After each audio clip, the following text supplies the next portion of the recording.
You're listening to a Galactic Network podcast. For more, go to gncast.com. We're the ElseNerds.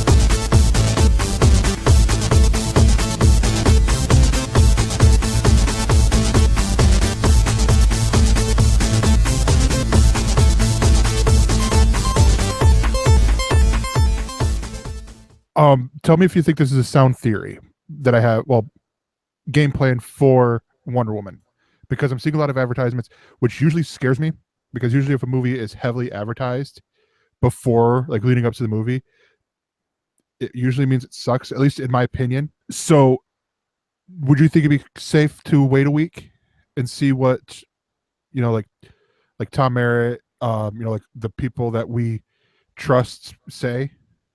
As far as seeing Wonder Woman? Yeah. The only reason I waited as long as I did for Guardians, and I'm not one of those people who goes on the opening weekend anyways, but the reason that I waited was because my wife wanted to see it. And I was just excited that this is something she wanted to see with me. She really liked the first one. She really liked the second one. So that was fine. I don't usually have a problem with movies that advertise a lot.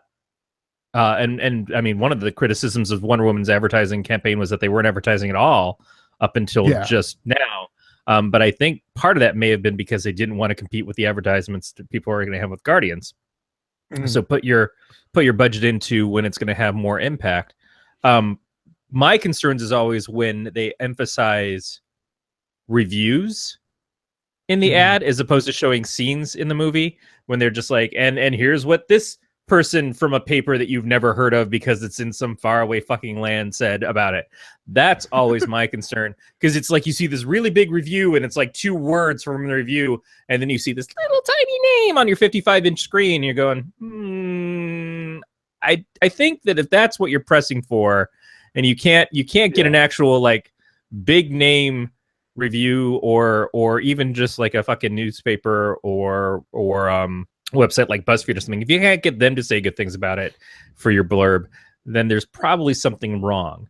But I have to say, as far as Wonder Woman goes, the last trailer that came out, I was more impressed with than I'd been with anything going up to it. And I've as each passing thing has happened, I've enjoyed what I've seen more and more and felt a little bit better about it.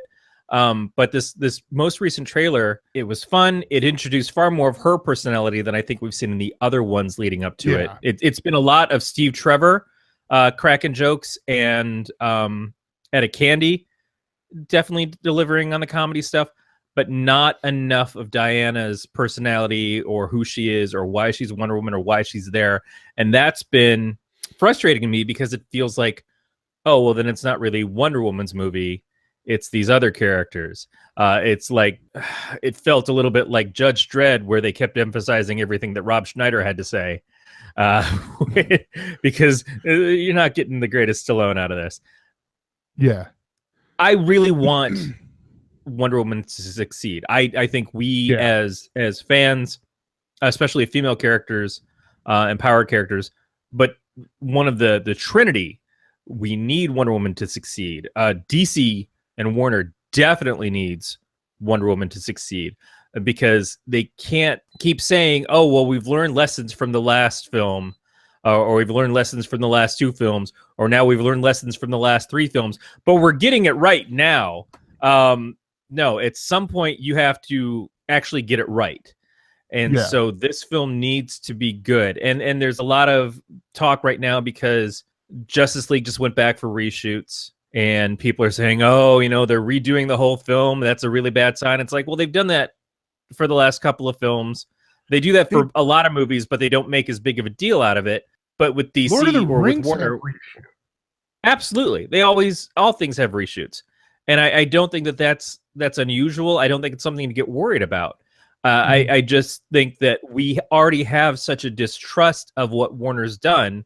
And because we're back to Zack Snyder in the director's chair and Justice League is still building more on the foundations of Batman v Superman than Wonder Woman probably is. It has a lot more that people are already, we've got concerns as it is, but we're still far out enough from that movie even landing where we don't know what it is we've got yet. We've got a pretty good trailer. You know, it's not a blow your mind trailer. It was just good. It was solid, and it hits the right notes as far as humor and the interaction of the characters and stuff. Great amount of music used in it correctly. It hits the notes that it's supposed to hit. But I really want Wonder Woman to be great. So I will probably see it early for me. My wife has not said anything about seeing it yet. I don't know if it's a character that she even gives a crap about. So it may just be one that I go and do on my own, which is fine. I'm not convinced that it's going to be terrible. I'm not totally convinced it's going to be great, but at least what I've seen makes it look enjoyable. But I felt that way about Man of Steel. I mean, I thought Man of Steel was going to be fantastic when I saw the previews for it because it just seemed to hit all the right notes. And it did everything it could to fuck me in the ass when I watched it by saying, oh, all that stuff you saw in the previews, those were fucking lies.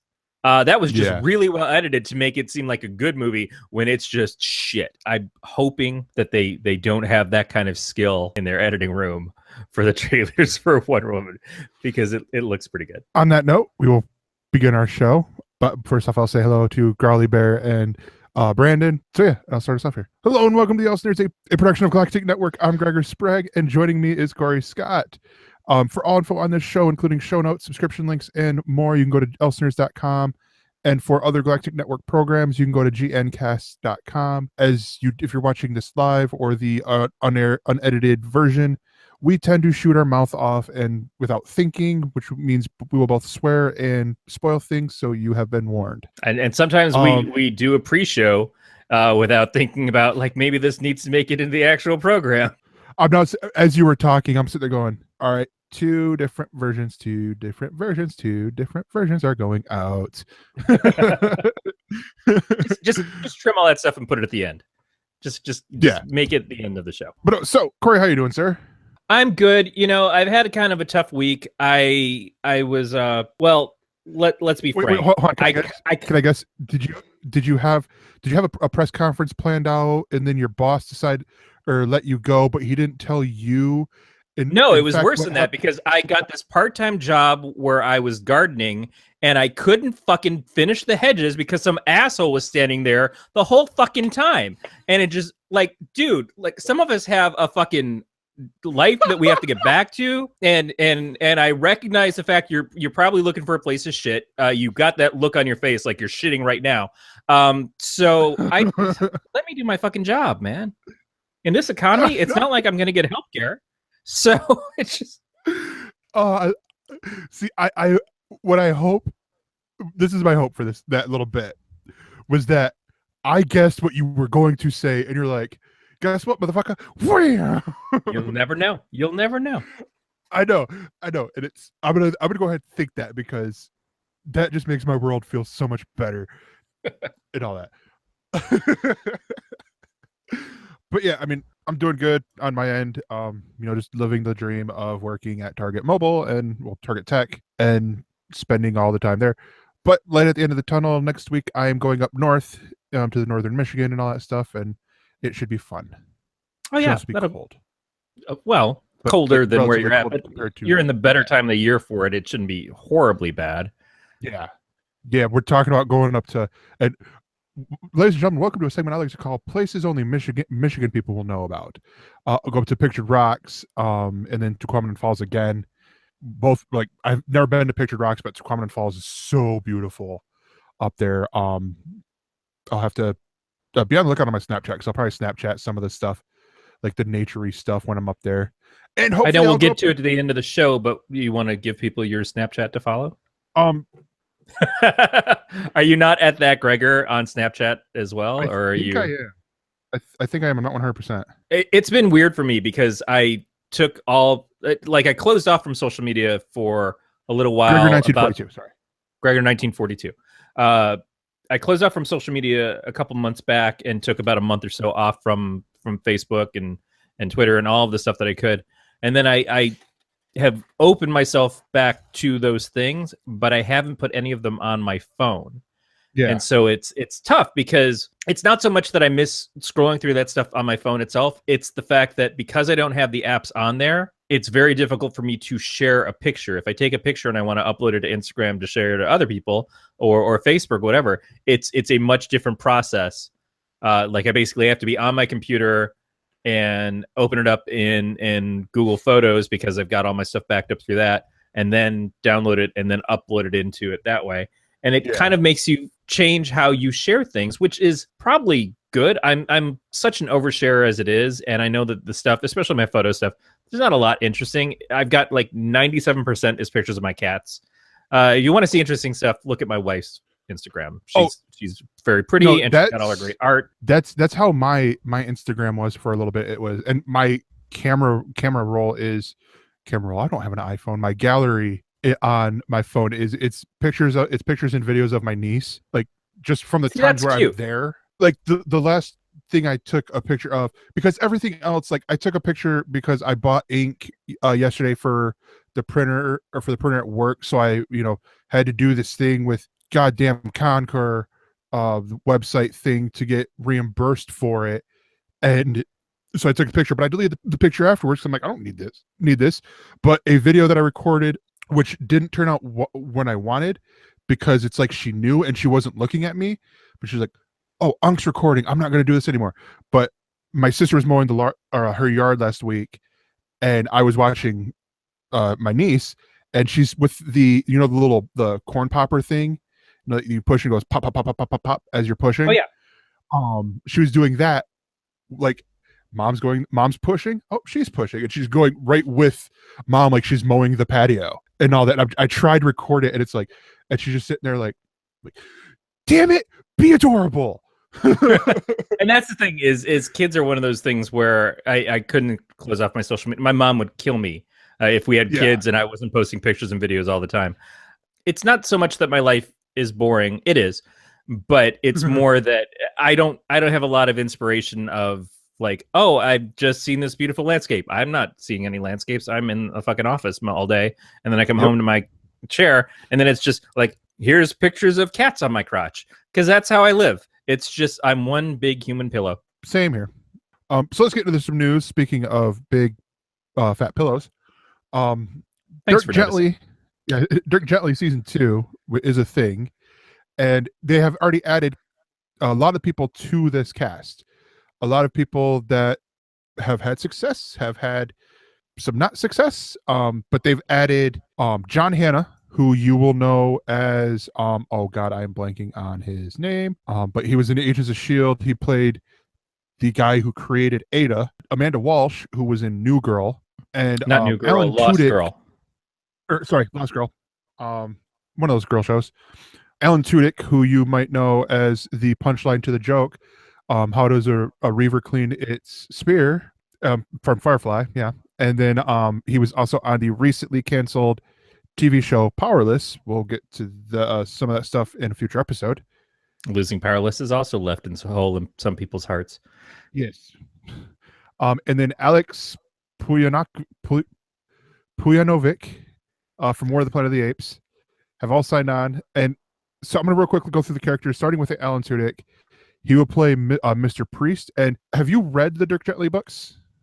I have, but I can't say that the show is doing anything like what you've read in the books. I don't believe that the characters, other than Dirk himself, really, are from the books in any way, shape, or form. It's.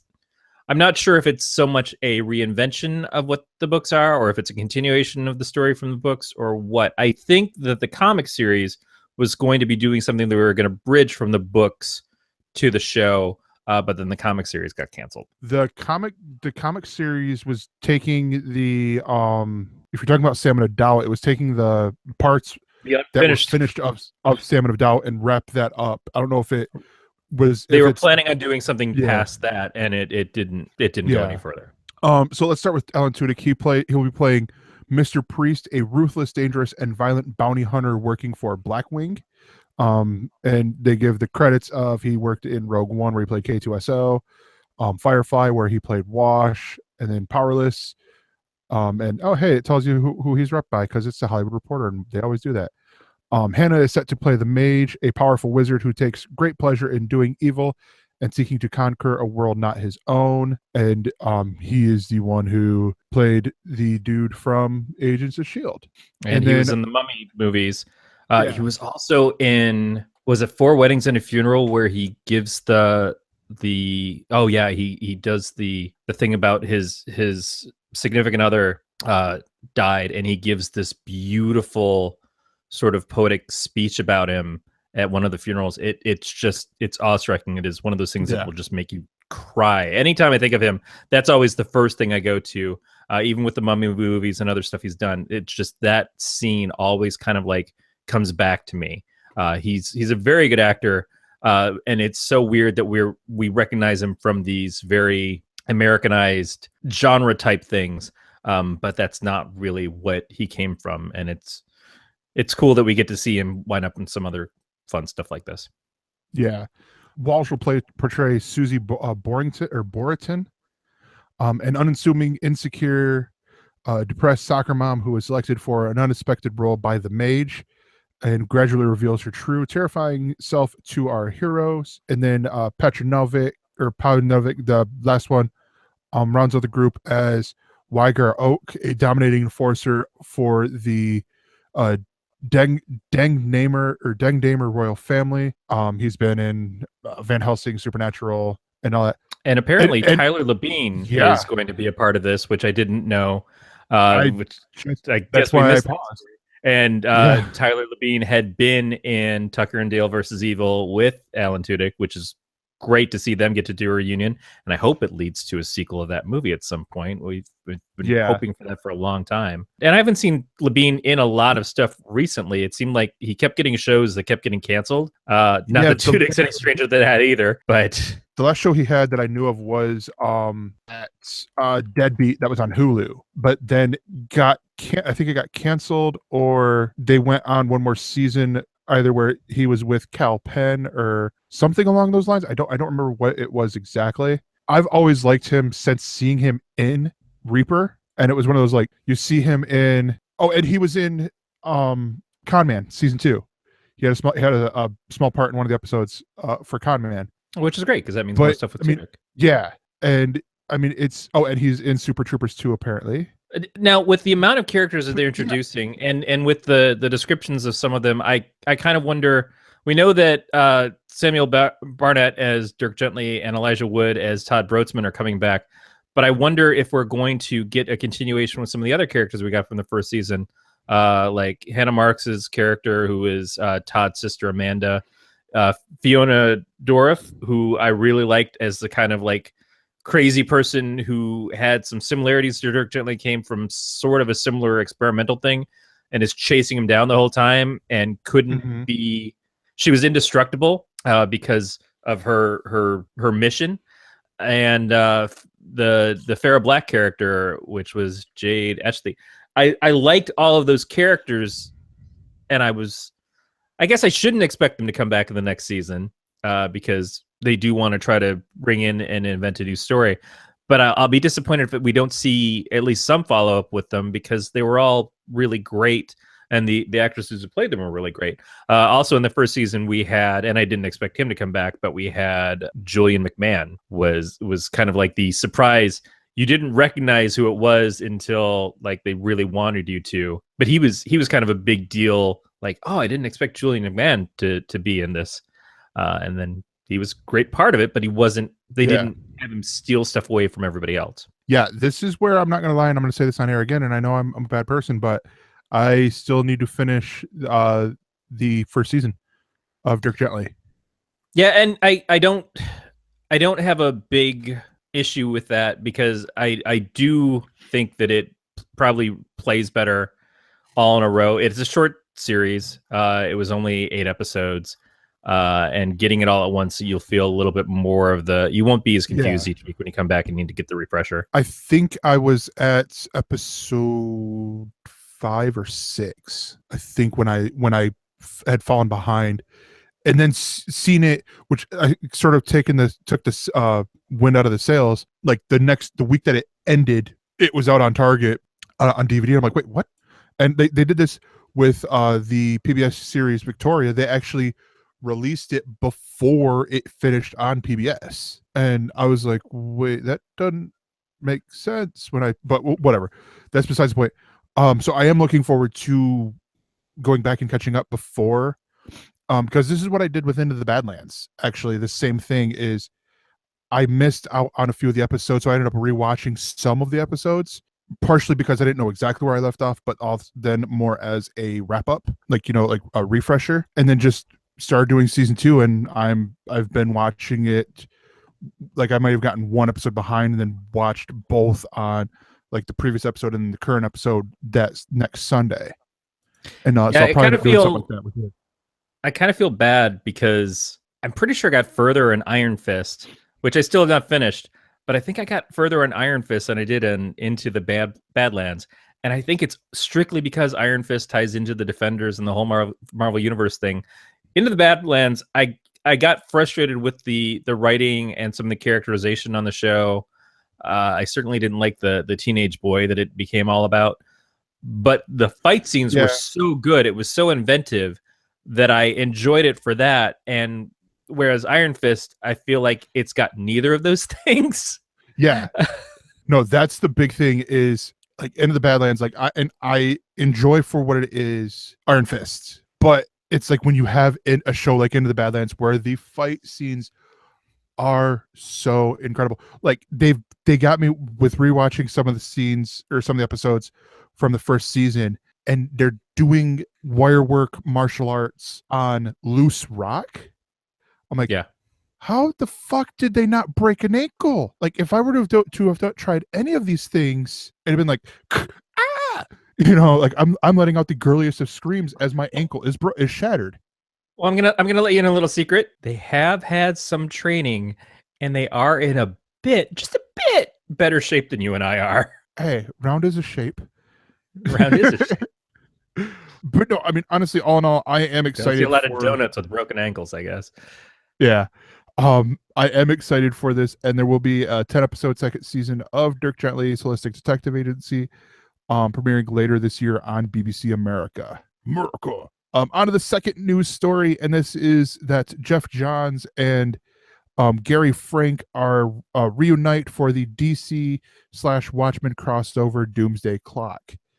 Now, the reason why I picked this article, I'm like, yeah, let's do it, is because this is the long play of Jeff Johns' whole DC Rebirth thing. For those of you who don't know, DC Rebirth came out, the one shot came out last year, and at the end of it, they had alluded to the fact that Dr. Manhattan was behind the New 52. He's the one that's just, fucking everything up.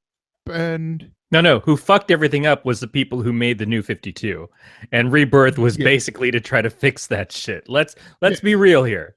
Let's tell it like it is. Is that the New 52 became looked at as a huge mistake, even with some good things in there, but overall it was not beloved by many people. Certainly not by classic fans or even more recent fans. It had its own new fandom.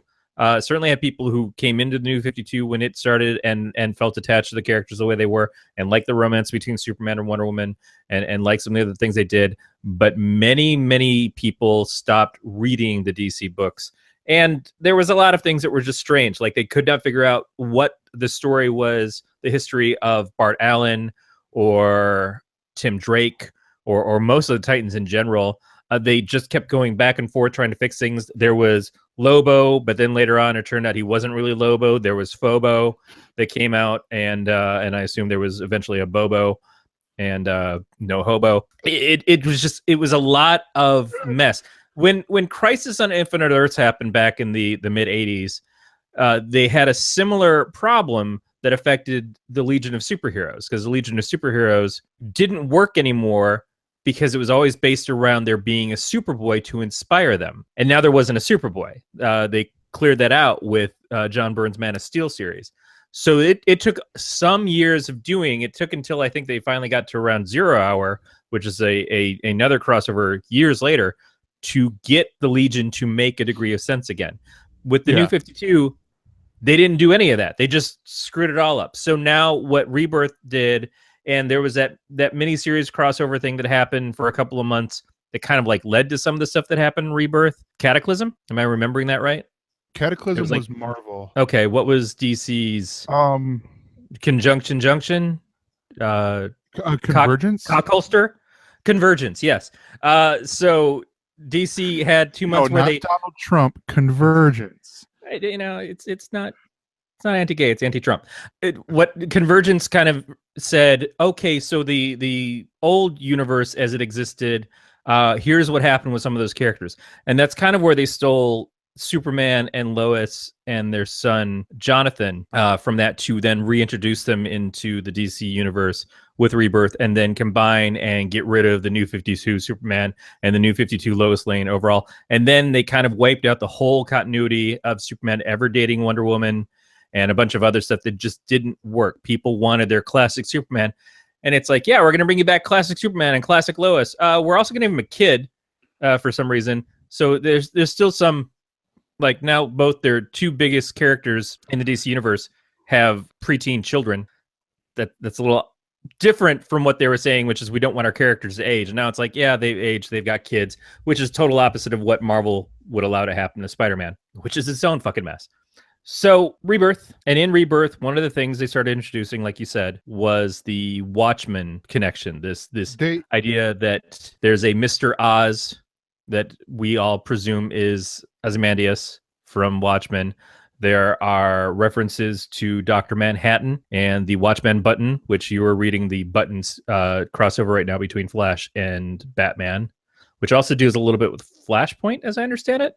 Yes. Okay. So this is where I get to talk. The whole Rebirth thing has been a slow burn, in all honesty. Like the DC Rebirth one shot that did a lot of the setup stuff for what the Rebirth titles would be came out last year. This year we've gotten, this is what the second crossover book, and I'm putting an asterisk on there because there's technically three, but one of them is Superman Reborn, which takes place in Superman and Action Comics, which is sort of cheating as a crossover because it's the same person for both books. But it's been a while since we've had that. It's been a while, because it used to be that the Superman books, they would come out, there were 4 Superman books a month. And they were numbered in such a way that all through the year, you had a little triangle on the cover. So even though it was Action Comics number whatever, and Superman number whatever, and Man of Steel number whatever, the little triangle would tell you what number of the story you were buying that week. And it was because it was weekly. It was just continue one to the other. Spider-Man did that for a while as well. But since the New 52 came out, not that there's been no crossovers, but it's been limited. Yeah, and Rebirth as much as that. I mean, they did the crossovers that they've done. I mean, you're looking at Suicide Squad versus versus Justice League, Superman Reborn, and then now the Button. There hasn't really been, and then they're doing the Judas. There's a Teen Titans one, right? Yeah, Titans. That started last week. That was not the Judas contract, but it was something like along those lines. Anyways. So the Button it's actually wrapping. We're recording this on Tuesday, the 16th. The Button wraps up tomorrow. It wraps up on Wednesday with Flash 22, because it's a 4-part thing. Takes place in Batman and Flash 21 and 22, respectively. Written by Johns, at least of the Flash portions. No, written by. I know Tom King was doing some of the Batman stuff. Tom King is doing the Batman one. Robert Venditti is doing the Flash one. Okay. Jeff Johns has some say in it, like he's helping. It's more like he's an editor or something in it than he's writing any of the book. Well, I mean, Jeff Johns is King DC at this point. Well, yeah. So what we've seen with this is and I actually talked about issue number 1 a while back ago when it came out, but issue number 1, I kid you not, takes all of 5 minutes to read. And that's if you're a slow reader, because it's a lot of action in the timeline. It only takes place in the course of maybe 2 minutes with Batman fighting the Reverse Flash, all in this time of a minute that it's going to take the Flash to get to the Batcave. At the end of that, Reverse Flash dies. We go to to Flash, where they're doing I forget exactly what they're doing, but they're trying to figure out where the like what's up with the button and why Reverse Flash died. Takes them to Flashpoint because why not? They're on the cosmic treadmill, and it's almost like someone pulled them into Flashpoint. Cut to Batman, which I have that one in lenticular, and I like that lenticular cover actually, where you have Reverse Flash and the Thomas Wayne Batman over dead parents, and you're going through like it's sort of like DC's Spider-Man, the Spider-Man series that Brian Michael Bendis did, but just in the one issue, because you have Bruce Wayne and Thomas Wayne both reconnecting in a way that could not have happened because they are each other's reason for becoming Batman. Right. We should probably explain a little bit that Flashpoint was a series, came out several years ago, that was written by Johns at the time, that dealt with the Reverse Flash going back in time and affecting things, and Barry's decisions to try to correct them, which includes the death of his mother and things that changed the entire universe, which is what led directly from that into the New 52 universe. And so there was never actually a resolve for Flashpoint in and of itself.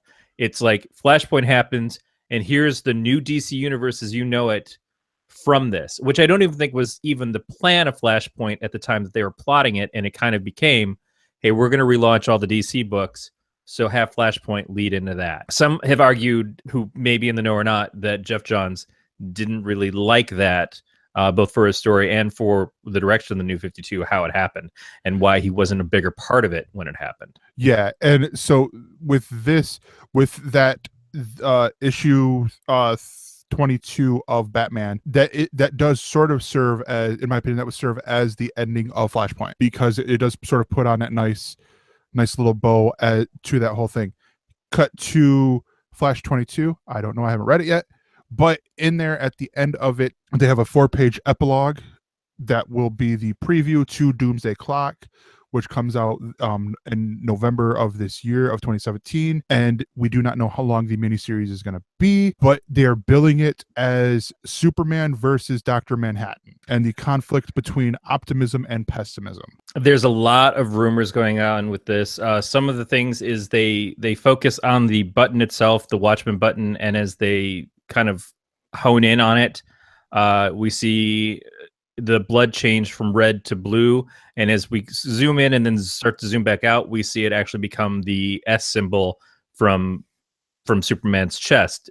But there's questions as to whether it's actually Superman's chest that we're seeing, and a lot of the rumor and conjecture right now is that it's actually Superboy Prime. And Superboy Prime is something that Jeff Johns utilized even further back in a miniseries called Final Crisis, and Superboy Prime was actually created in the first Crisis on Infinite Earths. He was a Superboy of a planet. He was their first superhero, and then that Earth got destroyed by the Anti-Monitor, and he was the only one to escape from it. And eventually, at the end of that series, he and Alex Luthor, who was the son of Lex Luthor from Earth 3, and the Superman and Lois Lane of Earth 2, the classic Superman and Lois from essentially the Golden Age, they were the only ones who survived from these other planets that all went into this pocket universe and kind of sat there in eternity. And then Final Crisis brings them back, but Superboy Prime goes crazy and starts killing people. Superboy Prime is famously the guy who punched the walls of reality, which is what allowed Jason Todd to come back to life, and a bunch of other things that they wanted to explain. They're like, well, we could just say that Superboy Prime did it when he came back and was breaking the universe a little bit. So Superboy Prime also came back later on, still villainous, in the Legion of Three World series, also written by Jeff Johns, which reintroduced the, at that point in time, dead characters of Connor Kent, the Con-El Superboy, and Bart Allen, Impulse, who at that point became Kid Flash. When all of that happened, you know, it was supposed to be the return to some of these classic characters, and it was a very similar story. It was like the optimism versus the pessimism. Superboy Prime, John said he was writing him like an internet troll or like a comics fanboy who just hates everything, which has a validity. Yeah. But kind of got old. And so my concern is that seeing this and the idea is that it could be Superboy Prime because he is kind of a pet of Jeff Johns' stories. If it's going to feel like a rehash, and because DC, some of the things that we're supposed to be hopefully getting back soon would be things like the Justice Society and the Legion of Superheroes, it would kind of make sense for this story to lead into some of that. Both of those would have ties to Superman, the Legion especially. Could be the return of Connor, but maybe then Connor lives in the future with the new Legion, because we don't necessarily need another Superboy here in this time when we've got Jonathan Kent as Superboy in the Super Son series. We might get Bart back. It would be nice to have Bart, although we've got a Kid Flash and Wally, was Kid Flash that is Flash, and then Barry as Flash. So we've got a lot of Flashes. So the same thing. Maybe Bart goes to the future. It's hard to say what all is going to come from it. I just hope that it's not so much of a rehash as it is something that's going to finally put a cap on this stuff.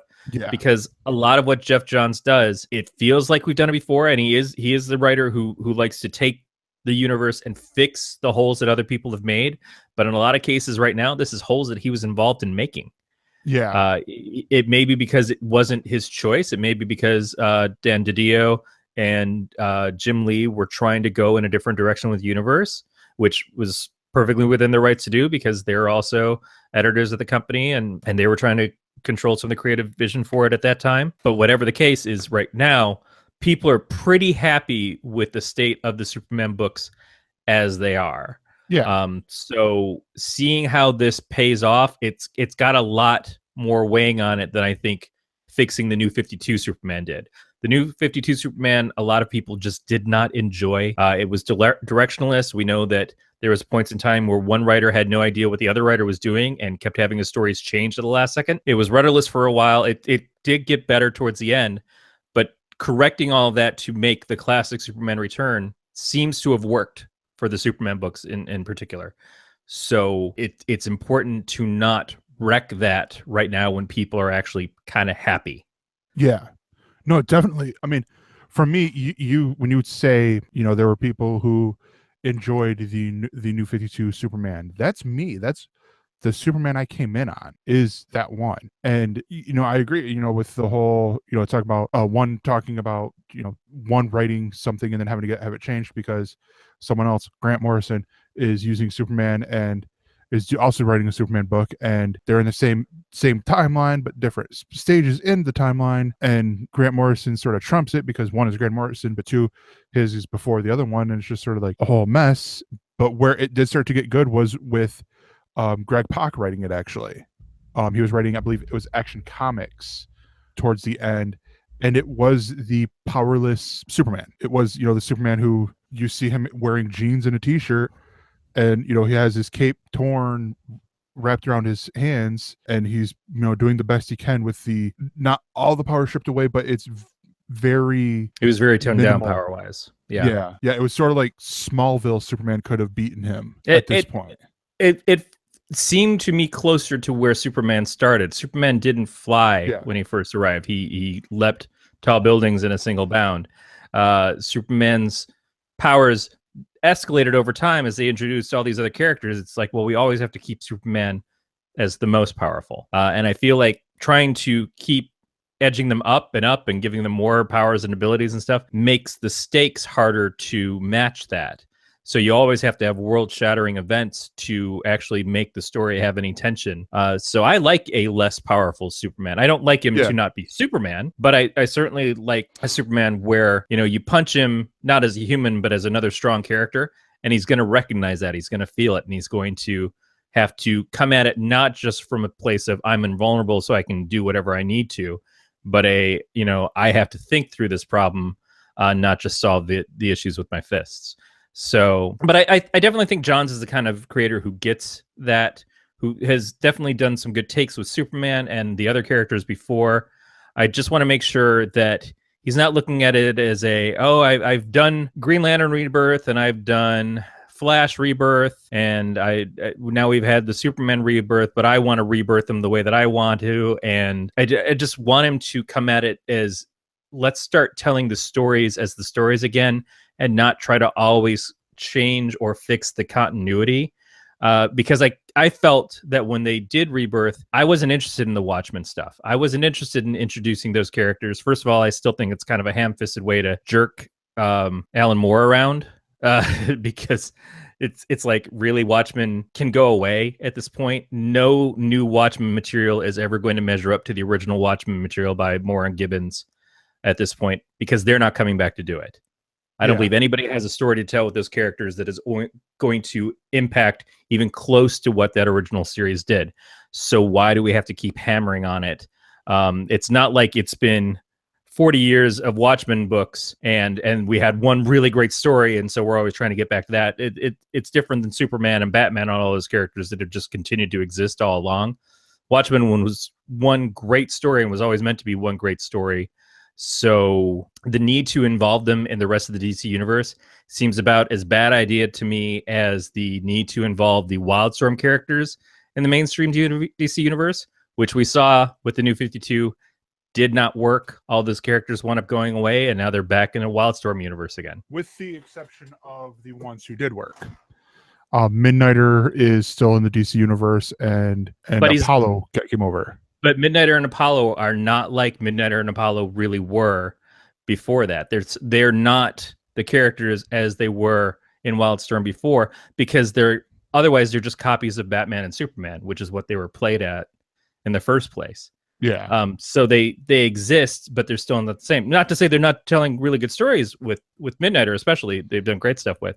But I don't think it stands up in the way that it did when they could do a commentary on these characters and the kind of stories that they wanted to tell, and they needed to tell with them, because the Authority was giant, earth-shattering stories every time. But it worked because of the people that they had making those books, and they've just not been able to match that since they've gone through the mainstream DC universe. Yeah. I'm excited for Doomsday Clock. By the way, because it's Dr. Manhattan, can we not call it Doomsday Cock? We probably could, but I'm excited.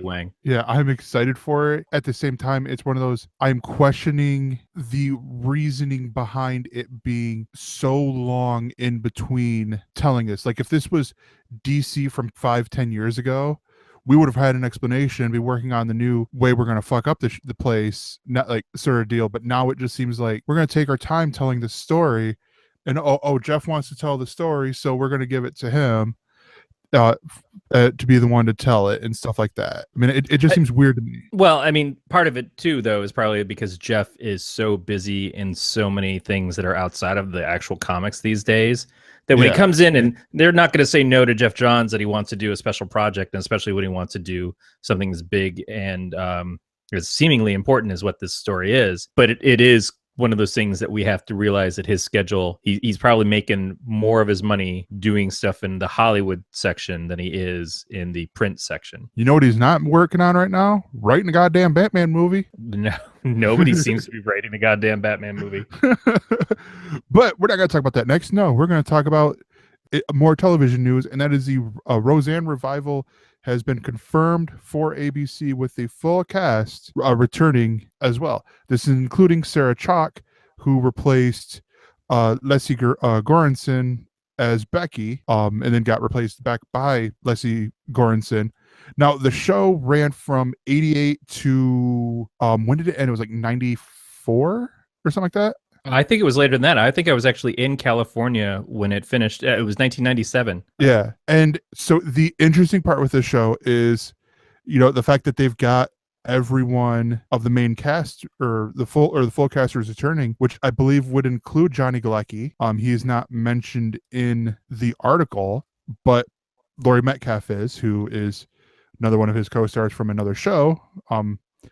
Because she plays Sheldon's mom on The Big Bang Theory. Well, between Sarah Gilbert, Laurie Metcalf, and Galecki, they've all been characters on The Big Bang Theory, but Galecki's the only one who's got a very serious contract job to do. Yeah. It may be something, one of those things where they're just like, yeah, of course we'll let you do it because you're one of our biggest stars on one of our biggest shows, and we want to keep you happy. We want to keep our relationships with Lori and Sarah good because Sarah's on the talk on CBS. Lori had a show that didn't succeed on CBS, and this is only it's a revival. It's a short season. I think it's only 8 episodes that they're planning on doing. Yeah, we're seeing the same thing over on NBC where they're going to be doing a revival of Will and Grace, and it's similar to what they did with X-Files last year. Yeah, I mean, and I'm just looking through right now because, you know, one of the interesting things that I have is, or that I notice is who's executive producing this. You know, Roseanne Barr is going to executive produce this alongside Sarah Gilbert, which, you know, makes sense. But then you get Tom Werner, Bruce Helford, Whitney Cummings, and Tony Hernandez. The Whitney Cummings one is the one that sort of surprises me. Because she did just have her production job open up since Two Broke Girls just got canceled. Oh wow! I'm reading this one paragraph right here. It says, "It's interesting to see how this revival addresses the events of the series finale, which revealed the entire 9th season, the one that involved the family winning the lottery, to be a fiction, and in reality, Dan had died.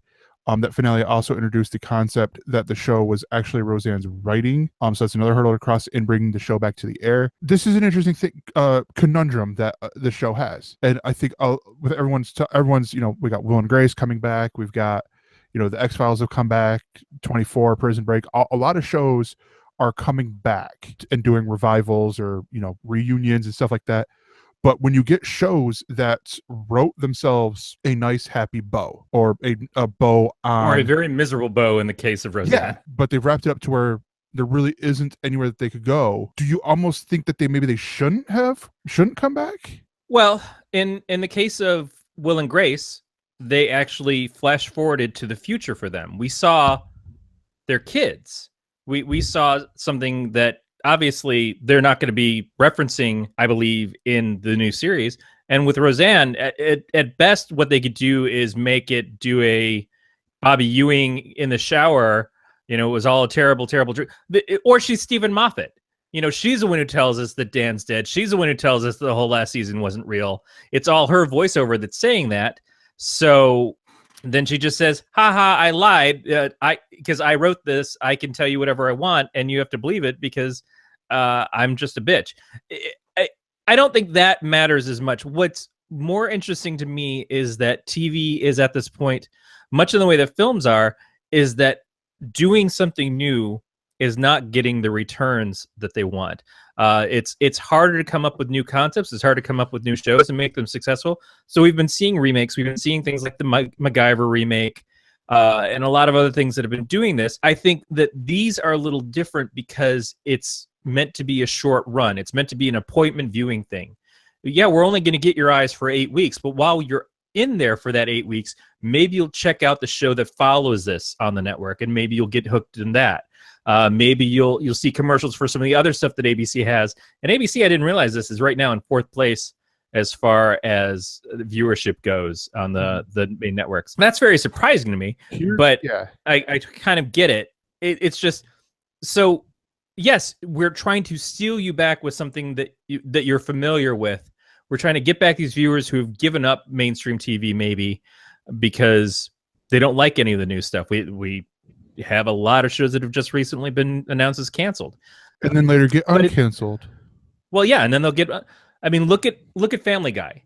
Family Guy was a show that did not work, that got canceled, and came back years later and has had an extremely long and successful run. Not necessarily still writing at the same level that it was early on, but it still continues to make money. It still does well for Fox, and is a show running right next to The Simpsons every Sunday and continues to pull numbers. But that show could not succeed when it was first out. These are shows that were successes. So getting these back and getting the original cast back, it certainly, there's no harm in saying, oh, I get to see these people again. I get to see these characters that I like. But it is weird because we're seeing more shows with spin-offs We're Yeah. seeing more shows that are remakes, and we're seeing more stuff like this. That all that the networks can really bring us anymore is stuff that's got a nostalgia factor as opposed to something new and interesting. I mean, even shows that I've liked that are new original shows like Stranger Things. Stranger Things brings a lot of nostalgia factor to it. Ready Player One is built around nostalgia. It's built around that kind of fanboyish knowledge of everything that happened in the 80s on up. And these are the things that are popular right now. And it's just kind of, I'm always a little confused and a little bothered that we don't see more in the way of originality, but then we don't see the originality when it happens gaining a lot of success. Jordan Peele who just had his hit with Get Out, had the opportunity to do a live action version of one of his favorite movies, which is Akira. And he's decided to not do that because he'd rather make something of his own. He'd rather have creative control of something as opposed to doing what someone else's vision was. And I totally get where he's coming from on that. And it may not be the giant hit that the studios want. It may not be a multi-million-dollar or billion-dollar blockbuster, because multi-million is shit these days, but he's proven that he can do something that is brand new, that is not a huge budget, and have it hit a huge round of success. I'm way more interested in that in theory than I am stuff like this. But I can't say that I'm not going to be back to watch this, because I watched Roseanne for a good number of years. I didn't watch the last couple of seasons. It certainly seemed to jump the shark well before they got to the point where they were winning the lottery. Yeah. But I'm interested to see how it comes back and see everybody collected again, all these people. It was a great cast.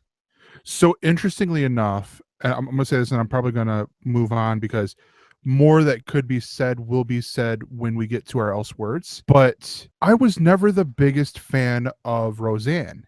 It's weird because like I could probably watch it now and be like, okay, yeah, it's funny, it's good. But at the time, I was watching Home Improvement. I was watching Family Matters. I was watching, oh God, like stuff like that, where it was more lighter, and that where Roseanne seemed to me to be more crass and rude and stuff like that. Which was her comedy going into it. Yeah. Yeah, absolutely. It was a family that didn't like each other. It was not dissimilar from Married with Children. Married with Children was like the first big show of, it's the sitcom family, except everybody kind of hates each other. Yeah, which I think I watched more of Married with Children, but at that time I was a little bit older, so it was like, this is like, in wrestling, this was the Attitude Era. This is, or everyone was like, fuck you society and, stuff like that. And so where I sort of got that, but yeah, it was weird, like I won't be surprised if I do end up liking this. I won't be surprised if I, decide to binge through Roseanne, like if I were to find it somewhere online. At the very least, it's not dissimilar from the Fresh Prince of Bel-Air, where you get to watch somebody start out being a young actor or actress and then get incredibly good as it goes along. And Sarah Gilbert especially is someone who started out, she was just a kid. She was really young. She was good. But as the show developed, her comic timing and everything just developed so much more. And she became a lot more of a center of the show. They built a lot more around her character that you would have expected they would have done with Becky.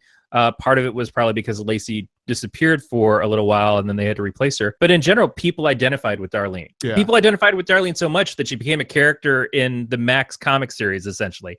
She just was someone, but you got to watch her grow up. And you've seen her, since then in other things continue on that. And Laurie Metcalf, who won Emmys while the show was on, and I think there was even an after credits scene of her and Roseanne sitting there, and Becky is cleaning the Emmy, and Roseanne's like, "Give me that," and Becky's like, "No," or not Becky. What was Laurie? Well, I'm trying to remember what her character's name was. Jackie. Sorry. Jackie, yeah. So Jackie's sitting there like, no, I'm not going to give to you. And Roseanne's trying to reach for it and everything. But she was incredible on this. There was so much great stuff on the show that you have to recall that in 1988, when this first started, people did not expect this out of a show. People did not expect the mom of a family to be such a bitch to her kids and to her husband. And yet they still had so much love between them too. The romantic interactions between Dan and Roseanne were incredible because you really bought into how much they loved each other. But then when they fought, you could feel the heat of them fighting. You could understand their points. You could root for one or the other or both in a lot of cases. It touched on things that I don't think a lot of other sitcoms did at that point. I think a lot of other stuff that's come since owes a lot to shows like this, but this show in particular. So it'll be interesting to see what they can do today, other than just repeating what they were doing then, or if what they did then is going to be enough with audiences today. Yeah, which again, we will hit on more on that at the ElseWords. But that is going to do it for the Else News. We will be right back. And we are back, and it is time for the ElseViews. This is the section of the show where we talk about the TV shows or the movies or video games or music or whatever we have been, that we want to go in depth on, that we've basically been nerding out over. And Corey, I'm going to tag on yours and also add something else. But before we get to that, I'm going to do mine because I'm selfish and greedy and I want to do it. The show I'm going to talk about is one that I was talking about before the show, before we even went live on the stream, and this is the Keith and Paddy picture show. And it's Paddy, Paddy, as in he is Irish and his name is Patrick. But this show it airs over in the UK, so this is a little mini Pod Save the Queen for you. And the show it airs over on ITV, and this is Keith Lemon and Paddy McGuinness creating half-hour versions of movies, but doing it in a really funny way. They have aired 2 episodes, and I before I go any further, I have to give credit to my friend from my Minecraft community, ElseWords, for actually reminding me of the show because I had forgotten about it, and I'm like, oh yeah, VPN. Hey, I'm in England. Let's watch the show. But they've aired 2 episodes so far. The first one was Dirty Dancing, in which they had, because one of the great things about the show is the cameos in there from other, famous people. Typically they're British famous people, but with this one, it's one that they're people that, everyone will know.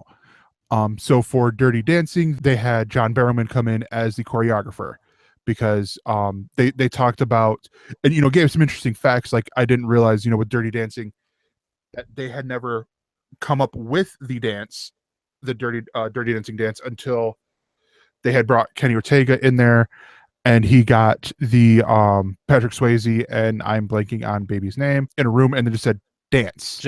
Jennifer Grey, I believe. Yeah, Jennifer Grey and stuff like that. That episode is hilarious because you see Keith Lemon playing baby in here, and he has this big fake prosthetic nose because this is, I guess, Jennifer Grey before she got nose surgery. She got the rhinoplasty Correctly, and all that.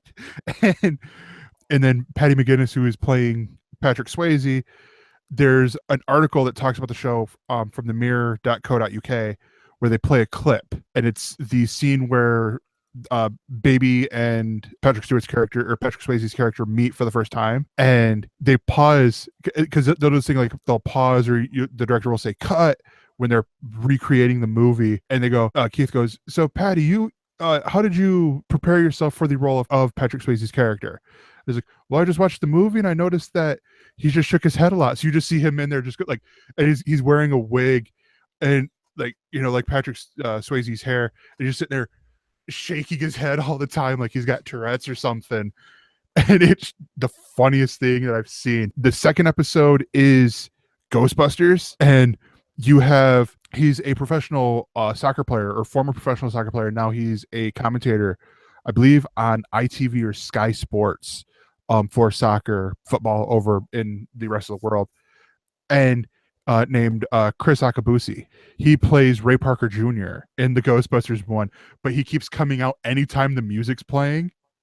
So like they do the beginning, do the intro, then he comes out when there's something strange. It's like, no, Chris, no, mate, you gotta wait. You don't come in until the end. And then he comes in, the song's not even playing. He's just like, they say Ghostbusters, like, when there's something strange. It's one of the best scenes, the best little bits, running gags they have going throughout the whole thing. They even do this debate over practical effects and CGI so much, where they have the Stay Puft Marshmallow Man as an 8-bit character when they get to the big climactic scene. But honestly, the whole show is this whole series is just brilliant in the fact of how they do this, balance humor with recreating movies. Like some of the shows that they've got coming up include or episodes. They have a Rocky episode. Oh gosh, they've done I think there's gonna be 6 altogether for this series, and I'm like, okay, can it be Saturday so I can watch this, please? Because it's just funny entertainment out there. All right. It sounds a little bit. There's a movie that I actually have on my DVR because I've been wanting to rewatch it again. Be Kind Rewind with Jack Black and Mustaf. Yeah, it's similar to that, except for it There's not the overarching premise that we have to do this because we have to save the video store. And it skews more towards like documentary. B actually compared it when I was telling him about it to documentary now, and I was like, okay, it's similar to that, except for the fact that they're not recreating a documentary, like spoofing a documentary or a style of documentary in a whole new way. So like what was it, the Nanook of the North was based off of this one documentary and all that. Like they did the was it like Weeds episode or whatever that was the Vice, like the playoff of Vice documentaries and all that, but it's very similar. So that is the Keith and Paddy picture show. You can catch that Saturday nights if you're in the UK. Saturday nights at 9 p.m. I believe. It airs after Ant and Dec over there, or Britain's Got Talent, one of those shows. But yeah, and you can catch it on ITV. Is there any rumors of it coming to the States, or is it strictly going to be a UK thing that you have to find your way to that content? I would love for it to come to the States. I have no idea if it is or not. It would actually do really well on Comedy Central as opposed to like BBC America, just with how a lot of the humor is. But I don't know. I don't think there is. I think it's still, because it still is very early on. And a lot of the humor is like that I get with it is because I watch Keith Lemon on his other 2 shows that he has on ITV, and Keith Lemon is a character himself, but his show Celebrity Juice and Through the Keyhole. So it would be a little tricky, and it also beats pointing out the copyright landscape here might be, it could be a little counterproductive and stuff like that. But I mean, I'm not 100% sure on if it could even come over, but I don't know. I don't know how big of a hit it would be because of the fact that a lot of people don't know who Keith Lemon is here in America. I don't think it's that so much, but it seems to be that if it's so far the 2 examples you've given, it's spoofing very well-known American movies, that might be what gets it attention more than the fact of who the people who are doing it are. Yeah, and there's I'm remembering a couple other movies, Jaws, Rocky. There's a few other ones, but it's really short, 6 episode season, or series as they say over there. But yeah, that's enough talking about this. Let's get into your nerding out. I don't really have a lot to say about it. I was gonna skip nerding out myself this week, but for the second week in a row. Well, first of all, I am quite popular. Second, I am trying to get through something else that I need to review for another show. Not trying to make it sound like it's not something that I'm enjoying. It's just, it's more taxing as far as the time and effort that goes into it. So Gregor's going to push me on this. The thing that we're going to talk about is Guardians of the Galaxy Volume 2. So I know we say at the top of the show, we spoil things. If you have not seen Guardians of the Galaxy Volume 2 yet, you should probably skip over this part because I assume that there's some stuff that we're just going to have to say. But in general, now you've seen this and you saw it and you were going to talk about it last week. And yes, because I hadn't, you were nice enough to skip over it. So give me your thoughts on it. So I think this is the best Marvel movie to date. I know that a lot of people think that's a bold statement, but the humor in here, the way sound always plays big with me on movies.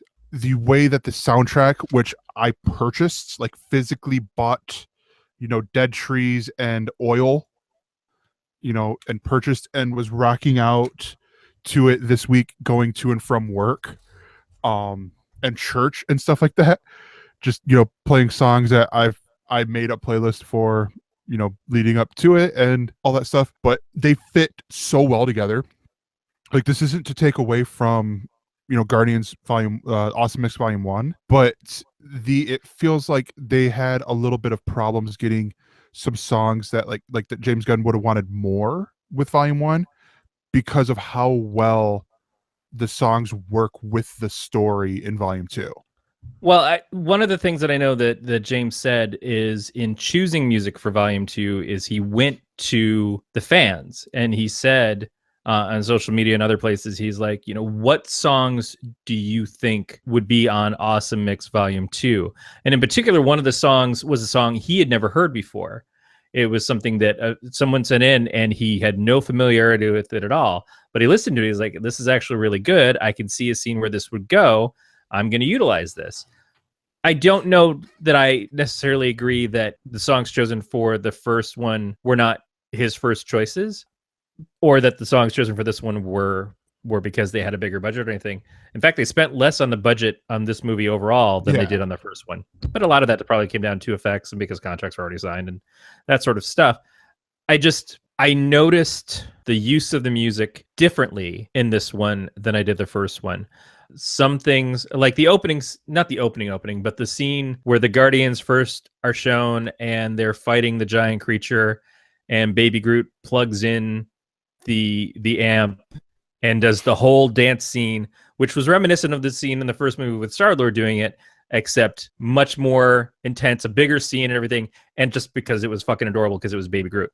Also, it wins in my heart because it's ELO, and I'm a huge ELO/Jeff Lynne fan. That was amazing. But I noticed scenes also where they replayed the same song more than once. That Fleetwood Mac song played a couple of times. Yeah, that's the one part where, like, because of how my brain works and a lot of people's brains work, where I can, with hearing these songs, and it's like I can tell when I'm going through, like, okay, Fox on the Run isn't in, and they even have an asterisk on here, it isn't on in the movie and all that, but it's the one that's used in all the promos, and but then you get like Lakeshore Drive and Mr. Blue Sky. And all these, it's till you get to track 10, Wham Bam Shangalang, where it's like these songs that come afterwards. I'm like, I think all these are credit songs that are on here. Surrender by Cheap Trick, Cat Stevens, Father and Son, Flashlight by Parliament, and then Actually, I remember all of those from the film. The only one I remember distinctly from the credits, I think, was the one that has David Hasselhoff rapping in it. Yeah, Guardians Inferno. Right. But all the other stuff I think made it into the actual movie. And there was songs that probably got used that weren't. I don't know if that's necessarily the case. Did the movie feel a little long to you? Not in the sense of I'm getting bored, but in that the typical 3-act structure wasn't like strictly adhered to. I had a little bit of problem with pacing. I had a little bit of problem. It felt long in points where it didn't necessarily need to be long, although I think all the scenes were done well, and I don't think that there was anything where it was story that didn't make sense or need to be told. It wasn't necessarily that I thought anything had to be cut. It was just that it felt longer than what it needed to be. The first one was so action heavy, and you just were kind of pulled through the whole thing very quickly. And this one, part of it was probably because they separated the characters more than once. And a lot of it hinged on Mantis needing to tell them what was going on with Ego. And the stuff between Gamora and Nebula and the stuff with Rocket and Yondu. It was just a lot of things that were trying to establish the same stuff of trust and family and things, while we were already supposed to be dealing with the story of Ego and Star-Lord and them. And it seemed that when the stuff with Star-Lord actually happens, it didn't have as much impact because we had been getting so pulled around to these other things at the time that it didn't work for me as well. Yeah. I really like the movie. I don't want to act like I didn't enjoy this movie a lot, because I absolutely do. And it's certainly not the second movie slump that, say, Iron Man 2, a lot of people feel didn't work as well. Thor 2, I think, is, as much as I enjoy it's for me, it's at a level that Thor 1 was, but it also, neither of those are super high on the list. I like both films, absolutely, but I can see that the complaints of Thor is like they just kind of brought us more of that, and they involved Jane too much. Yeah. There was parts of it that I felt maybe there was so much going into this that some of it could have been trimmed away. And when you want to talk about excess, you can get to things like there are 5 credits / post-credit scenes, but I loved all of those scenes, so I wouldn't ask for any of them to not be there. It's just, as much as I love this movie, I can probably pick at it a little bit if I choose to. Yeah. Say, I don't see it as the best Marvel movie myself personally, but I still see it as a very great example of what Marvel can do, especially when they're not tied into the Avengers stuff and everything else, where they all have to kind of mix together. But it's interesting because the next thing we have for these characters is going to be when they tie in with the Avengers stuff and they all mix together. And it's I think the reason why I like this movie the most, and why I say it's the best Marvel movie that, in my opinion, is because this isn't based off of any storyline. Like, you don't have, you're like, okay, here's, this scene where, the scene where Iron Man and Hulk fight, and with, Iron Man's using the Hulkbuster armor, comes from, this part here, or, we're going to use, very loosely the Civil War story from the comic books for Captain America Civil War, all these other little things. It's just James Gunn, I think it's Nicole Perlman, it's just the writers, producers, actors all making a good movie is where it really pays off for me. Actually, James Gunn is the only one who's listed as written by, other than the creators from the comics who created the characters. Okay. All get ratings, which I think is great. Dan Abnett, Andy Lanning, Steve Englehart, Steve Gann, Jim Starlin, Stan Lee, Larry Lieber, Jack Kirby, Bill Mantlo, and Keith Giffen all get writing credits on this film because of the characters they created for Marvel that show up in it. I think that's fantastic. I am deeply encouraged by Marvel doing that now. The other part I like about this is the Easter eggs, is the fact that there's so many little Easter eggs in there. I did not recognize Michael Rosenbaum at all in here. Yeah, I didn't either. But yeah, that's kind of the important thing, is in that character, you're not really supposed to. Well, yeah, but I mean, even so much like Ving Rhames, like, oh, hey, that's Ving Rhames. Sylvester Stallone. Right, because he looks like Ving Rhames. They don't actually dress him up at all like Charlie 27, which is who I'm assuming he was playing.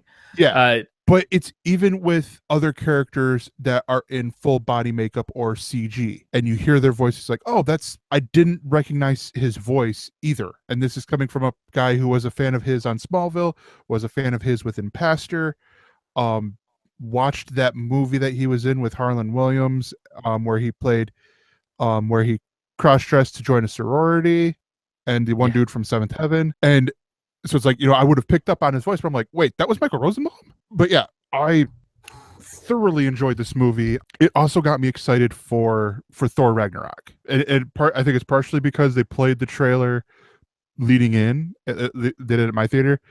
And so it was just like, hearing everyone else laugh at, yes, he's my buddy from work moment from the trailer, because it was that same trailer. But then also later learning that Mark Mothersbaugh is doing the music for Thor Ragnarok.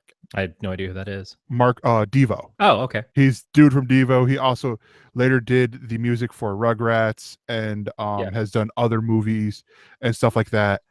But yeah, I'm like, wait, what? And you're not the first person, so I'm not going to hold it against you for being like, wait, who's Mark Mothersbaugh? But I typically would go, when a problem comes along, do you know what you got to do? I usually give it a hand job. So you whip it, right? That's exactly what I just said. What, are you not listening to me? But that's usually what I would say. Like, someone would go, I'm like, you fucking young jackass. Or, you get it, right? Now you get it. Yeah. And he's like, oh, what's the name? Devo. Oh yeah. Like, there was one or two things that would happen. And I'm like, it's okay. I know I'm really obscure with a lot of things sometimes, but I don't care. But yeah. So, I have to say, my wife and I went and saw this. We both had a really great time. She definitely enjoyed it. It made me happy. That's what, most of all, I leave out with the theater with my wife, who sat through all the closing credit stuff and everything and didn't complain about, like I didn't get up when the fucking lights came on or anything. That's an amazing time for me. My wife and I have sometimes very different opinions of movies, and certainly she's not in all the Marvel stuff. So it's a real treat to be able to see something like this with her and have her excited to see something like this in general.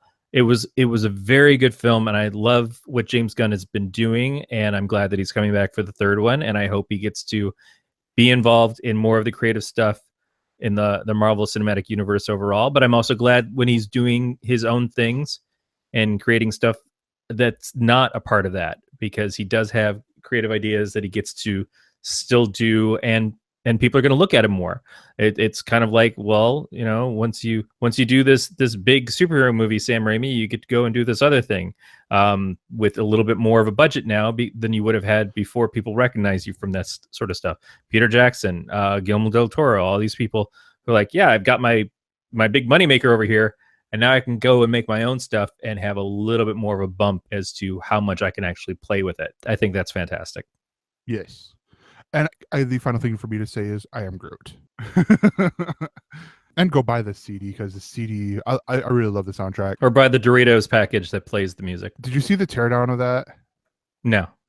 The Verge got a hold of one of the bags because I guess they only sold it on one day. It's a full-size bag of Doritos. You get a snack-size pouch. That's fine. Would not surprise me if you open that thing up and there's an actual Zune inside. No, it actually has less storage space than the Zune. It's a 512 megabyte SD card. So not a lot. Micro SD card. Yeah. But yeah, that's going to be it for the ElseViews. We will be right back. And we are back, and it is time for the ElseWords. This is our main topic of the evening. And this one is coming to us from the Hollywood Reporter. This has really big ties to our last news article talking about the Roseanne reboot. And this is that with the networks, ABC, NBC, or the ABC, CBS, I think NBC has a couple still that are in limbo, and Fox abandoning completely the multi-camera sitcom. It sort of left me wondering, like, what's going to happen with this format. So describe for the audience who might not be familiar, multi-camera sitcom versus single camera. So if you can give examples. Yeah, so single camera sitcoms are shows like The Goldbergs, Imaginary Mary, Modern Family, where it's shot like a movie is, or any drama TV show, that doesn't say before it, filmed before a live studio audience, where it's, they're all sets. They do, shoot dates and stuff like this. There's typically one camera. Multi-camera sitcoms are, shows like Friends, Home Improvement, Happy Days, Mork and Mindy, to go late to more modern stuff, Last Man Standing, Dr. Ken, Two Broke Girls, Big Bang Theory. It's these shows that there's typically a laugh track, or there's the audience laughing with it. Fresh Prince of Bel-Air is another one of those that just came into my mind. Where and essentially the difference is with a single camera, you film it like a movie, which is you can have that camera hone in on a single character and go back and forth. But a multi-camera is the people trying to act out the whole scene live together. You're not getting a lot of that honing in. It's trying to get it done. Realistically, it's not always going to be the case, but trying to get it done in one take. When we were watching, they were doing live versions of it in the final season that it was on. What was the one with Ron Funches? Undateable. Undateable was a multi-camera show that was definitely filmed before a live audience, but they upped the ante by actually doing the show live every week to make it be like there really was only one take. And so all the mistakes and stuff that happened, you got there. Obviously, there were always chances of retakes and things on Big Bang Theory and Friends and those shows. But again, because you've got an audience there, you're going to get less laughs the second time through than you are the first time. And it's going to make the day a lot longer for them trying to watch it, as well as for you as the actor. There's only one caveat to the multi-camera comedy, and that's How I Met Your Mother, because I actually looked into the whole thing with them, they didn't film live. The laugh track that you heard in there was people laughing. It was, you know, people laughing at the right spots. But what it was is they recorded everything and then recorded the audience laughing to, you know, The to recording? the show, to the recording. So it's essentially people got to see an early release of the episode and then laugh, and then their laughs got put into the show. Yeah, and that's probably why that feels a little bit more natural in a lot of ways, because while fake laugh tracks are annoying to a lot of people, my wife always calls out fake laugh tracks. It feels more natural because the dialogue moves at a brisker pace, because you don't have to pause. You'll see this on YouTube sometimes. Someone will take a show like The Big Bang Theory and they'll play it and they'll edit out all the laughing so that you feel like, oh, this is real uncomfortable because they're talking, and then they just stop where the laughs would normally be, and it doesn't seem as funny because you're not laughing along with the audience. But part of the reason why it feels that way is because they have to stop because they can't just keep talking when the audience is reacting. So it feels a lot more alien in how they're acting around each other. And that quick-witted comedy thing that you get in a single camera show plays differently because you don't have to wait for other people to catch up. And sometimes you'll laugh at a part. My wife all the time gets a point where she laughs at something super hard, and I have to pause the show, and then she'll ask me to rewind it, and then she'll just go in a laughing fit for 20 minutes, which is some of my favorite stuff in the world. Yeah. So to get into the article here, ABC has canceled Last Man Standing, Dr. Ken, and Growly Bear, to answer your question, a 3-camera show is similar. Typically, the way I could describe it would be the shows like Friends, where Home Improvement did this a lot, where they would have the outtakes where you would see them go from the living room into the garage, around into the set of Tool Time, you know, over into Al's house or Wilson's house, and then back, sort of deal. Like, they're basically where it's like they're in a studio, there's an audience there. It's sort of like the audience is seeing a play that has cameras on it. And Saturday occasionally Night Live is a great example of a multi-camera show, except not as a sitcom. But when you see them as they're loading up stuff in between segments and in the commercial breaks, and you'll see like the flashback to like what they're doing in the studio at that point in time, you can see how the cameras are set up. And then as you're watching it, you get more of a feel of like where people are and how they all interact with each other and how the cameras interact. And if you've ever seen the studio room, if you watch something like Studio 60 on the Sunset Strip, you get more of a feel for how that stuff goes. Yeah. But to get into the article here, you know, we got shows like Last Man Standing and Dr. Ken both being canceled. Last Man Standing had 6 seasons. Dr. Ken had 2 from ABC. And then CBS canceled Two Broke Girls, The Odd Couple, and The Great Indoors. And then there's a few other ones that I'm not 100% certain on, because this article is a little bit dated already, because it only has the CBS stuff as on the bubble, or it's not looking good for them. But I'm going to stick with the ABC one real quick, because, you know, you have all these different shows. And by the way, there is a petition out for Last Man Standing where the person is calling to boycott ABC. I laughed hysterically at that. I'm like, really? Just not like, oh, mail in, you know, like a fishing lure or something, you know, to tie in with Outdoor Man or with, you know, with the show. You know, like you got with, you know, the Save Beth campaign where everyone sent into the Walking Dead offices spoons. It's just like, nope, we're going to boycott the show. We're going to boycott the whole network and stuff like that. Well, so little inside baseball, and I don't know if this is actually anything to do with that person's feelings, but Tim Allen is looked at as one of the few open Republicans on TV right now, and he recently had a conversation on one of the late night shows where he talked about that, and he said you can get blackballed very easily by having different political views than the rest of Hollywood, and anything he said didn't really seem like he was pointing out that that's something that is actually happening to him, or that, you know, he feels threatened or anything. But it is strange. I could see conspiracy wise the timing of his show being canceled just after that conversation was had. Although I don't think it's any secret to anybody of what Tim Allen's political standings are. I don't think it really matters. The other side of that, though, is that at 6 seasons, his show's already hit syndication. Mm-hmm. He's already got a show that's going to continue on in reruns on different shows or different channels. Yeah, it already is.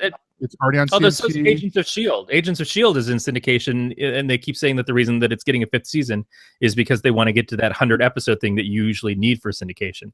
Yeah. So I don't know if syndication's rules are the same as they used to be.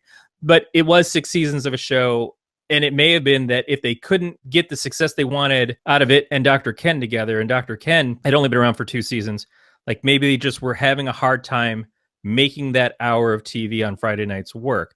And we know that they're changing the Friday nights anyways, because that's where they're moving. Once Upon a Time, that's where the Inhuman show is going to wind up, which is then later on going to be replaced by Agents of S.H.I.E.L.D. in the January of 2018. So, and they're moving what was the other shows, what is the damn Shark Tank? Yeah, Shark Tank, they're moving to Sunday nights instead. I don't know if that toy show is coming back, but that thing was garbage. So Yeah. I hope not. They're moving those things around. So they're definitely changing the format of where the shows land and what they are to a certain degree. So losing these 2 shows, which felt like a holdover from the very old TGIF days. Yeah. And it was like that last bastion of that kind of comedy on ABC, which again is the last bits of multi-camera comedy on the station. But here's the interesting part. So just with ABC, I haven't even hit CBS yet. Sources are telling a writer of the article that ABC is redeveloping the Carol Burnett family comedy household name being produced by Universal Television. So this could mean that ABC could enter the 2017-2018 broadcast season without a single camera comedy on its schedule for the first time in years. Yeah, but what we've seen from ABC is that their most successful comedy shows have not been multicam shows. They've been single cams because they've been Modern Family. They've been the Goldbergs. Their entire block in the midweek is made up of single cam comedy shows. Fresh Off the Boat, Speechless. Those things may not be the numbers that they used to get on the multicam stuff years ago, but none of these stations are getting those numbers anymore. I think why I'm a little bit upset with this is because there's a nostalgia factor. Even with new shows, there's a nostalgia factor to the fact that this is like, I was surprised with season 2 and 3 of Last Man Standing, where they started to go, they'd have the actors going, Last Man Standing was filmed before a live studio audience. That was shit that happened during TGIF. During, like, was Boy Meets World, Girl Meets World, or not Girl Meets World, Home Improvement, Family Matters, shit like that. You'd always hear, Family Matters is filmed for a live studio audience. And occasionally when they had Jaleel White do it, and he did it as Urkel, he would do, or Urkel, he would do like a noise or something with it afterwards. But it's weird because you've got CBS, which canceled Two Broke Girls, The Odd Couple, and The Great Indoors, leaving Big Bang Theory, Mom, and Man with a Plan, Kevin Can Wait, and Superior Donuts. I'm not 100% sure on the last 3, but those could be it for the multicam half-hour shows, and bringing more fear to the fact that we're going to lose a format, at least for a while. The Big Bang prequel show, Young Sheldon, is being reworked, ditching the multi-camera format. And then the only out of the pilots that are coming from CBS, 3 of them are multicams, 2 of them are single cameras, and 2 are hybrid. So they're using elements from both. And the front runner is 9J, 9K, and 9L. That's the name of the show, which is a multicam sitcom. This is starting to worry me. Fox has already given up on the multicam, it seems like, because with a lot of their comedy shows, it seems like the single cam works better for the viewers, because what they got, New Girl, Making History. Well, Making History's been canceled. Yeah. Brooklyn Nine-Nine going on its last season. Brooklyn Nine-Nine is usually on the cusp, but seems to have gotten a comeback. What was the one? And what? Son of Zorn got canceled. So comedies in general for Fox are always a sort of comedies and sci-fi shows. Those are the ones that they can't really nail. The Mindy Project wasn't even popular enough to stay on Fox, but managed to come back on Hulu for a couple of seasons before finally finishing off. Fox is always its own worst enemy when it comes to programming, as it is. CBS seems to be the last bastion of this style of show, except for when you talk about the comebacks, the Roseannes, the Will and Graces. If those shows come back and they suddenly go to a single cam format, I think that's going to turn off a lot of longtime viewers Yes. who are looking for the return because they wanted to feel like the classic show. But then now you watched this, I didn't, but isn't One Day at a Time the remake series on Netflix? Isn't that a multicam? Yes. And I think Netflix is doing other things like that. Certainly shows that I would never watch, like the Richie Rich show, but other things. But it feels like a quaint. Their Fuller House show is like that as well. Mm-hmm. It feels like a quaint throwback to a time, and I think what the broadcast networks need to do right now is they need to look like they're taking more risks. They need to take a lot of steps forward because people aren't looking at them as being where they're going to get forward-thinking content. They look at them as like, well, I've always watched it, and it's the same old goddamn NCIS episodes, which have existed essentially since JAG. And I don't even remember when JAG started, but it's been a long fucking time. I don't know that there's anybody who watched JAG that isn't a senior citizen at this point because of how long ago it started. That being said, they need new direction on these networks, and Netflix and Hulu and Amazon can take the chances of hitting your nostalgia button more. And the Roseanne show was shopped around. It didn't have to land at ABC. It almost didn't land at ABC. It almost seemed like it was going to land at CBS instead. The other part is ABC is, while I say that they should be taking chances, they're also buying things like American Idol and putting that on their network like some dumb shits. Wait, what? Remember when American Idol got canceled 2 seasons ago? It's coming back to ABC, who just hired Ryan Stiles to be on The Kelly Show. So I wonder how that works. But they couldn't get Simon Cowell to come back to it. So it'll be a new invention but ABC has been behind the numbers against things like American Idol and against things like The Voice. So of course they're going to snap that up when they can. I don't feel like we're losing multicam sitcoms. We're just going to see them someplace else. And I think when you look at the amount of shows that ABC has tried to make that multicam sitcom work, and it's been less and less successful each time. Cristela was not too long ago. I can't even remember some of the shows that were on before that. They were trying to team up with the ones that actually have a bit of a viewership. They just didn't work for them. Where they're seeing their success is things like the Modern Family stuff. And so we're even getting spin-offs of things like the Goldbergs. We're getting spin-offs of Blackish. So they're not even taking huge risks there. They're just saying, well, this is the thing that gets us the numbers right now. So let's give them more of that thing as opposed to this other thing, which never gets us consistent numbers. Ryan Stiles is going to be the new co-host with Kelly Ripa. Yeah, that's already been announced. I think he's already started on it. That seems so weird because she is so small. And Katy Perry is going to be one of the new judges on American Idol. Okay, sorry. That's what threw me the most. I'm like, wait, really? Ryan Stiles with Kelly Ripa. Ryan Stiles, who is pretty much the guy who would just do any goddamn show that you put in front of him. You're surprised that he was willing to step into the Kelly Ripa spot. At least she doesn't have to worry about him getting more popular because he's on that show that he goes and does something else because he's already doing every other fucking thing else. Yeah, he's still involved with Whose Line, which is coming back in the summer. I sort of like what they're doing with CW with this, like as a summer and winter season or series. Air when they're re-airing episodes of The Flash, and stuff like that. But no, I mean, I look at the article to go back to what we're talking about. I go back and okay, hold on. It's Nate, right? Nate is Ink Geek, right? Yes. Okay. Nate just asked, who the fuck is Ryan Stiles? Ryan Stiles is, if you ever watch Whose Line Is It Anyway, he is the tall motherfucker on there who is usually the one getting a lot of the jokes. Have I been saying Ryan Stiles all this time? Yeah. I meant Ryan Seacrest. I'm so sorry. Okay. Oh, God that damn makes it. more sense. That makes more sense because I'm like, wait, Ryan Stiles, the tall dude, right? I am 45 years old and I am just falling apart. Okay. That makes more sense. Ryan Stiles would be far more entertaining. Yes. Ryan Stiles would be great on Kelly's show. That's why I was. That's why I was. That's why now I just want.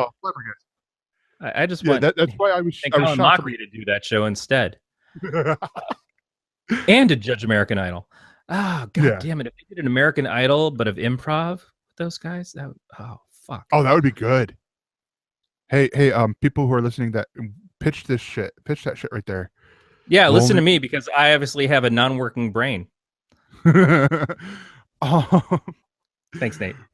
But no, getting back to the article, here's I think why the big reason why I am so surprised to see multi-camera sitcoms going away. They're not expensive to make. You would think that the production companies would want some options with something that's not quite as expensive. The only thing I have in retaliation to that is that you're right, they're not super expensive to make, although I don't know that single camera sitcoms are either. But what it does take is someone who can handle working in a live situation. Yeah. In front of a live studio audience without constantly flubbing their lines or getting overly nervous or anything else. Now, I'm not saying that you don't have to have some backbone to do any kind of acting. You obviously do, and you probably have a good amount of experience, but there is a different situation of doing a live show like that or doing a play or any of those things than there is to doing a show where everything's recorded, where they can back up and retake as much as they need to, and they can change stuff on the fly. When they realize in seeing something live, they go, oh, that joke doesn't work, let's try it again. Now, you do that in run-throughs anyways, but there's a different thing seeing it with the actors up and doing it on the set. It's not super surprising to me that unless you have a very talented cast or low expectations, that it might be something that they would say, let's minimize risk. True. All right, so that is going to do it here for us. You can send us information, send us hate mail about the fact that we somehow confused Ryan Seacrest with Ryan Stiles. You could do that by sending us a voicemail at 805-328-3966. It's fair. Or email us mail@elsenerds.com. Please make sure you put that it's okay to say, we can share this stuff on the episodes, because we will. You could find all of our subscription options and links over at gncasts.com/subscribe. And Nate, you are right. You do need to start popping in earlier. You could join us on our Facebook page over at Galactic Netcast, or over at Galactic Network at Facebook.com/Galactic Netcasts. You could follow the show on Twitter and the network at ElseNerds at Galactic Netcast. And then you could follow the producers. Beatmaster is at Beatmaster80. Evan is at Mr_Fusion. You can follow me on Twitter and Instagram at that Gregor, on Snapchat at Gregor1942, because Snapchat doesn't let you fucking change the names. And Corey, where can people find the things you do? Well, not on Snapchat, because who's going to hang out there? It's a fucking tumbleweed blowing through that place. You know what? You can find the comics that I help publish at donutscomics.com. Also, if you're interested in seeing some really lowbrow art, I'm trying to talk up my wife's art right now, who does not need my help. She has certainly got a huge following, but she is an amazing artist, and I suggest that if you can handle a little bit of penis and then a lot more penis, you can check out her art on Instagram. She is at hag_attack. So hag attack, just the underscore in between. She's got a zine that's coming out that's going to be publishing some of her work, and then another zine that she is helping publish and organize with a lot of female artists, which I'm really looking forward to. I've seen some of the artwork coming in from them. It's all amazing. It's incredible stuff, and things are just blowing up for her. So yeah, if you like me, you'll probably like my friends and family and loved ones. And if you don't like me, you might like them anyways. They're way cooler than I am. Yes, and I will point out that if you watch the video stuff, over Corey's right shoulder is his wife's artwork. So you've already been accustomed to it, just with 100% less penis. I mean, you can't see the whole thing. It's under camera level, and it's huge. He covers up most of it. But yeah, so the final thing to be said is this has been a Don't Tell Glenn production. We will see you guys next week. Or Seacrest. Out.